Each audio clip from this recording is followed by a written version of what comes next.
So a very good morning boys and girls, and welcome back to another video. Today I've come up to the North Yorkshire moors. We're going to take a photograph of a waterfall.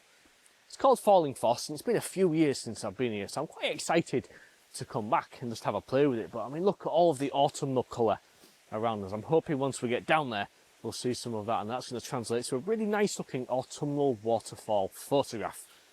So the only thing left now is to scramble down the bank, which is always a bit sketchy, but it's always a good laugh. Let's get down there and take a photograph of Falling Foss waterfall just outside of Whitby on the North Yorkshire moors. So here we are, made it down to Falling Foss. It's been a minute since I've been down here and I forgot just how fun the scramble down was. But fortunately, even after 3 or 4 years, I have remembered how to get here. It's a good job the rope was still there to hold on to. If you've been down here, you'll know what I mean. But here we are, Falling Foss waterfall. Let's get a camera set up and take a couple of photographs using the OM system OM-1.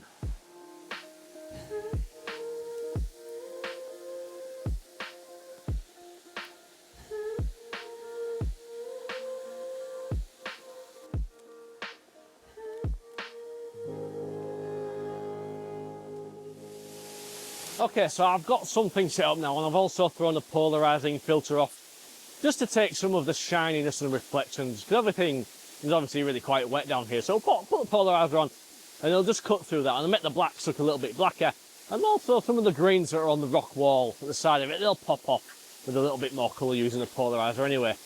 This is always a funny waterfall to take a photograph of because the sky is so bright above it, and where we are down here it's always quite dark and dingy. So in order to expose for this, you've kind of got to feckle around with things, and my approach today is I'm going to cut the sky out of the photograph, and I'm kind of just having the waterfall coming in but no white sky at the top of it. It always bugs me how white the sky comes through whenever I photograph this waterfall. So we're going to try something different today. We're going to try and eliminate the white from the sky. So I'll bring you around, I'll talk you through the composition, I'll show you the camera settings, and we'll take this first photograph. Okay, so this photograph has been framed up now. There are some rocks just down here in the foreground. I'm kind of using those as a foreground interest. There is 1, 2, 3, 4, 5 of them. 5, a nice odd number. Odd numbers always make for fun in the foreground. Never use an even number, always use an odd number. It looks more pleasing to the eye. There is an old piece of driftwood on a little stony beach area back there. There's nothing I can do about that. That's just going to be in there. A little bit of a shame really, because I kind of wanted to remove it, but it's far too heavy. I'm never going to remove it, so it's just there. It is what it is. But so we've got the waterfall coming down, a nice fallen tree, and I'm eliminating a lot of the sky. I've got a polarising filter off, just taking some of the reflection off of the water. Unfortunately, it's not removing all of it. There's still some shininess in some of the ripples. Again, there's not a lot I can really do about that. I'm using the ND8, the 3-stop filter on the OM-1. I didn't want to use the 64 because I kind of wanted to keep the shutter speed somewhere around the low seconds rather than into the tens of seconds. I tried ND64, the 6-stop filter. That was giving me 25 seconds, but it was far too long. All of the leaves and everything floating around, they were just leaving horrible streak lines, and I didn't really like that. So we're down using the ND8, which is giving me a f5.6, 3.2 seconds, which is enough time just to take the photograph of the waterfall and remove some of the washing around of the leaves. So here's that photograph taken, and I'll show the first one to you.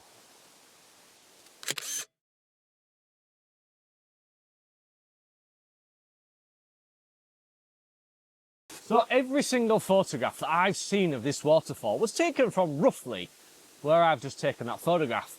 But look at all of these. There's all these big green mossy rocks around that we can use as a foreground interest with an ultra wide angle lens.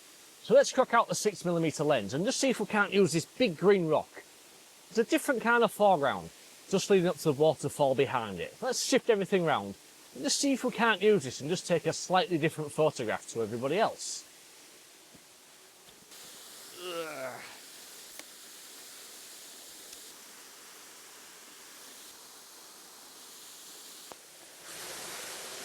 Well, that was just an absolute fact. It'll just stick up my backside, which I've had to remove, but it's gone now. So we've got a little bit of working room, and I've roughly sort of figured out a composition. It needs a little bit of fine tuning, but I think this might actually work.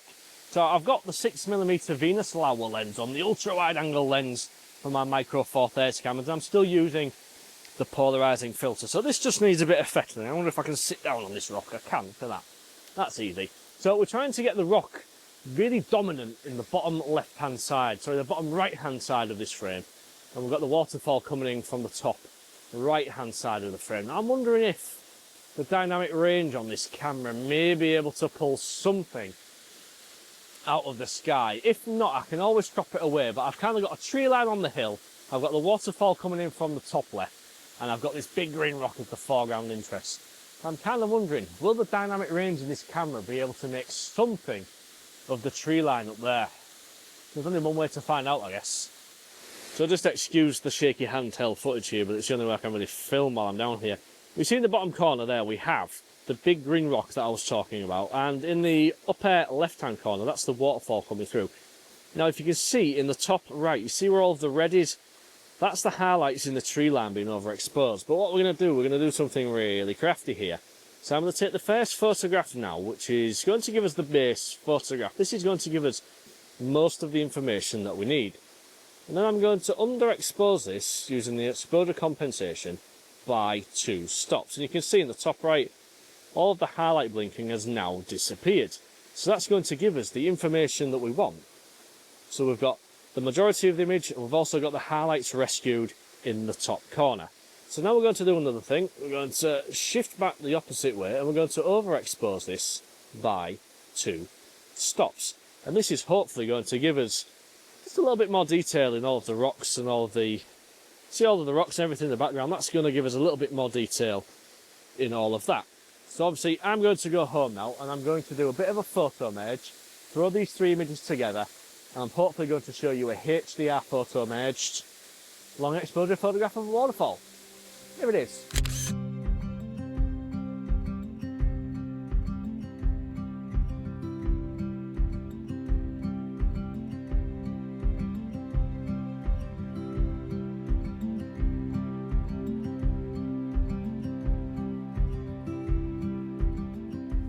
So this third and final photograph, it's been a bit of a faff, and I'm not all that sure that I'm in love with it, but we're going to take it anyway. I couldn't really ignore this big branch behind me, so I thought we'd try and use it as a big dominating foreground interest and just have the waterfall kind of in the background, even a little bit out of focus, I would say. I think I've really kind of honed in and focused on the driftwood rather than the waterfall for this one. So we're at f8. ISO 200, which is giving a 10-second exposure time using the ND8 built in to this OM-1. So we're going to go ahead, a 2-second timer. I'm hoping this is going to work out all right, because I can see the waterfall's clipping just a little bit, so we may need to stop down a little bit. We'll have a look. But we might just need to stop down a little bit and stop the waterfall from blowing out. Yeah, that has blown out. I can see there's a big patch of white right in the middle of that.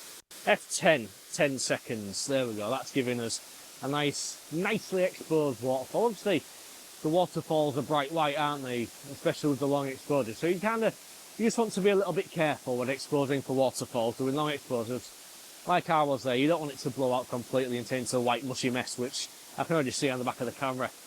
That looks a lot better. So here's the third and final photograph, and just let me know in the comments what you think to it.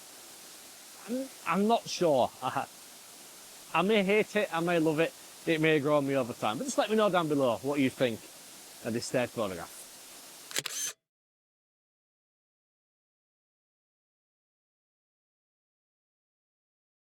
Well, I've had an absolute blast getting down here at Falling Foss again. It must have been 3 years since I've been down here. It's been such a long time, and I forgot what a pretty little waterfall it is and how much fun it is to take photographs of. There's not a lot of room down here, so you are kind of limited in terms of space and compositions in what you can achieve. I'm hoping that I've thrown out 3 rather nice looking photographs of this waterfall this morning. And again, I'm using the Live ND on this OM system OM-1, which is always, well, it's never let me down. It's always been a good fun little tool to use. But it's nice to have it in the bag, and it's always nice just to get out and have a play with waterfalls. It's not something I do too often, so every time I come and visit one, it's always a nice little experience. So thank you very much for watching. If you have enjoyed the video, please do give it a thumbs up and a like, because it does help the video and it helps the channel and it brings new viewers to see my content. And if you liked it more than that, there is a subscribe button below me. You can always press that and see more nonsense from myself every single week. I can never say subscribe. I always say scribe. I don't know why. There is a subscribe button. You can press that and you'll see more Micro Four Thirds related content.